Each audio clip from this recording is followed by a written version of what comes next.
Welcome to the Genius Factory. Enjoy the video. You begin by picking a single clear focus, and you write it in the center. This anchors thought and prevents scope creep.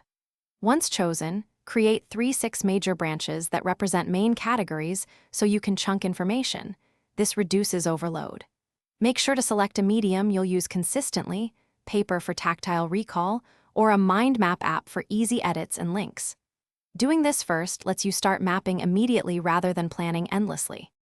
Next, you expand each major branch with focus sub-branches that capture examples, tasks, and deadlines so implementation becomes visible. Use short nodes of 1-3 words and color code related groups to speed visual scanning. Colors act as quick memory hooks. Once done, draw arrows or number links between branches to show dependencies and flow. This reveals hidden connections. Make sure to prune duplicates and merge similar nodes so the map stays actionable rather than cluttered. To finish, you refine the map into an execution plan, review it weekly, and convert promising branches into concrete tasks or calendar entries. This turns ideas into progress. Export or photograph the map for sharing and backup so nothing vanishes when needs change.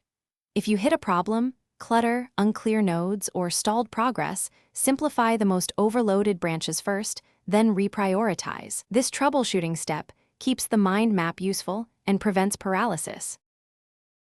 Thanks for watching. If you found this helpful, don't forget to like and subscribe.